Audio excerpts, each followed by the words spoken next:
నమ్మకం అమ్మ లాంటిది. మా మీద మీ నమ్మకం మిమ్మల్ని తప్పకుండా అమ్మని చేస్తుంది.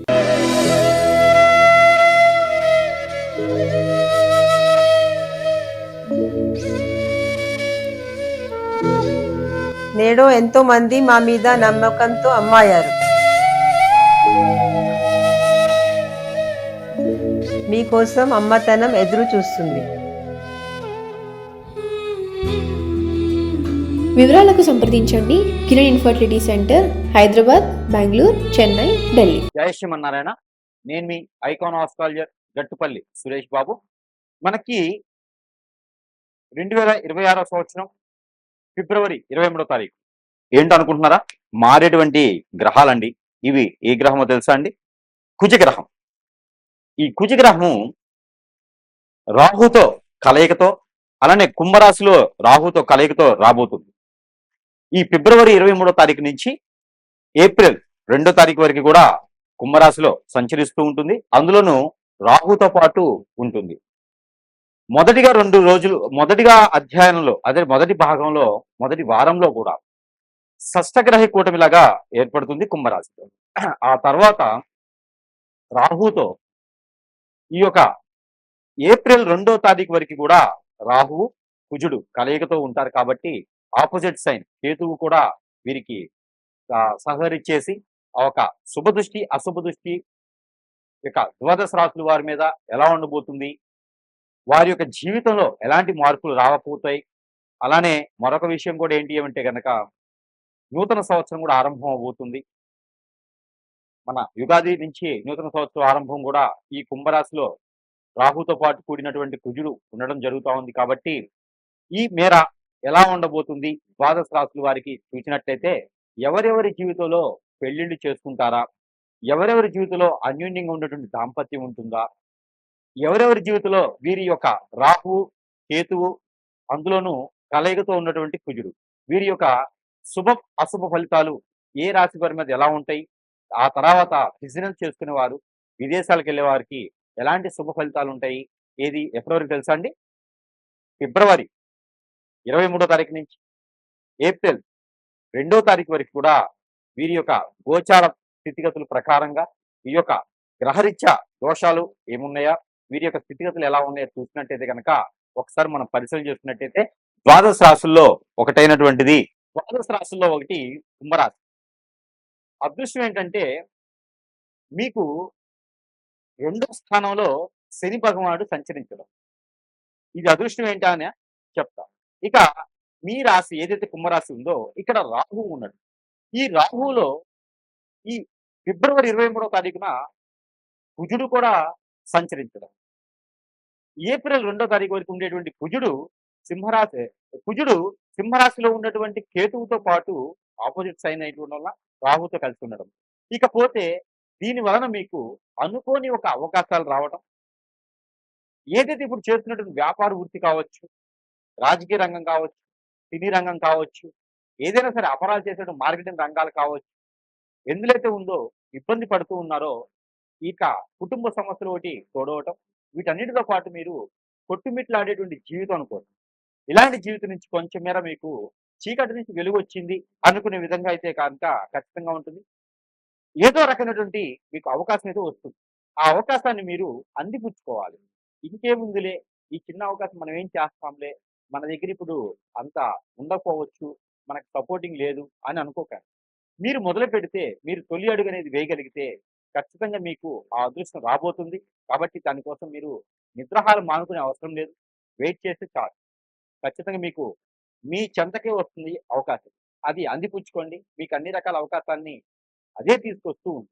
ఇకపోతే పాత సంబంధించినటువంటి బంధుమిత్రులు కావచ్చు, స్నేహితులు కావచ్చు, ఎవరైనా ఉన్నారో వారు మీ దగ్గరికి మళ్ళీ ఆలోచన చేసి వచ్చేలాగా, మీ సహాయం కూడా మళ్ళీ పొందేలాగా కూడా కనపడుతున్నారు. కాబట్టి కొంచెం జాగ్రత్తగా వహించుకోండి.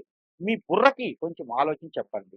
కాబట్టి ఎందుకంటే మన దగ్గరకు వచ్చే ప్రతి ఒక్కరు కూడా వారి అవసరం కొంది వస్తున్నారు అని గ్రహించండి. ఎందుకంటే ఈ 40 రోజుల్లో మీరు పొందుకున్నటువంటి ఆ ఒక అవకాశాన్ని పొందించుకోండి. కానీ ఇలాంటి ఎవరైనా వచ్చారు, సహాయం కోరారంటే ఖచ్చితంగా వారి వలన మీకు ఇబ్బంది అవ్వబోతుంది అని అర్థం చేసుకోండి. ఇంకా ఏదైనా ఉంటే ఒక రూపాయి ఇచ్చి వదిలించుకోండి. మంచి వాళ్ళని కొనుక్కునేలాగా చెడ్డ వాళ్ళని కూడా వదిలించుకోవాలి. అలాగే మంచిగానే పక్కన పెట్టేయండి కానీ కొట్లాటల జోలికి వెళ్ళొద్దు. ఇక అలానే మీకు అన్ని రకాలు బాగుండాలి అనుకుంటే గనక ఈ చిన్నపాటి పరిహారం కూడా మీరు పాటించండి. అన్ని రకాలు బాగుంటుంది.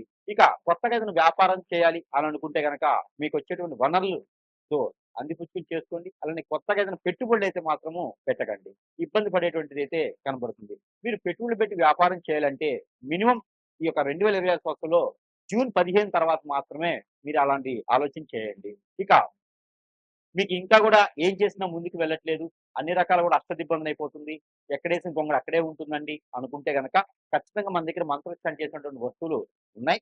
వాటిని మీకున్న సమస్యను బట్టి వస్తువుని మీ చెంతకి చేర్చేటువంటి సదవకాశాలు కూడా మనకి సరసమైన ధరల్లోనే ఉన్నాయి కాబట్టి ఎవరికైనా కావాలంటే కూడా సంప్రదించవచ్చు. అలానే ఈ రాశి వారైతే గనక ఖచ్చితంగా ఇలాంటి పరిహారం ఒకటి చేసుకున్నట్లయితే మనం అనుకున్నట్టుగా మీలో ఉన్నటువంటి దోషాలే కావచ్చు, ఈ యొక్క రాహు కేతువుది, దాంతోపాటు కుజునిది, ఈ దోషాలు ఎవరికైతే ఉన్నాయో వారు ఎక్కువగా ఇలాంటి పరిహారం చేసుకోవడం ద్వారా అన్ని రకాల సానుకూలమైనటువంటి వాతావరణం అయితే మీకు లభ్యపడేదానికి అవకాశం ఉంది కాబట్టి ఈ పరిహారం అయితే మీకోసం.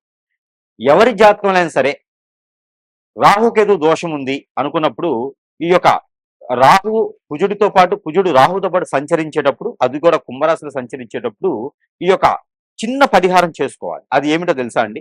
ఉలవలు ఒక పావు కిలో, గోధుమలు ఒక పావు కిలో, పచ్చ పెసలు ఒక పావు కిలో, అలానే కందులు ఒక పావు కిలో, ఇవన్నీ కూడా తీసుకొని మీరు నైట్ పనుకునేటప్పుడు మీ వద్ద పెట్టుకొని పనుకోవాలి. అంటే మీ తల దగ్గర కావచ్చు, మీ పక్కన కావచ్చు పెట్టుకొని పనుకోవాలి. తెల్లవారి లేచిన తర్వాత ఇది మీరు మంగళవారం నైట్ చేయాలి. తెల్లవారి లేచిన తర్వాత అవన్నీ కూడా మీకు సమీప దూరంలో ఎక్కడైనా ఇవి నవగ్రహాలు ఉంటాయి. ఆ నవగ్రహాల దగ్గరికి తీసుకొని వెళ్ళి నవగ్రహాల చుట్టూతా 11 సార్లు ప్రదక్షిణ చేసుకుంటూ ఈ యొక్క మిశ్రమాలు ఏవైతే ఉన్నాయో ఈ తీసుకున్నటువంటి అన్ని కూడా వాటి మీద అభిషేకం చేసుకోవాలి.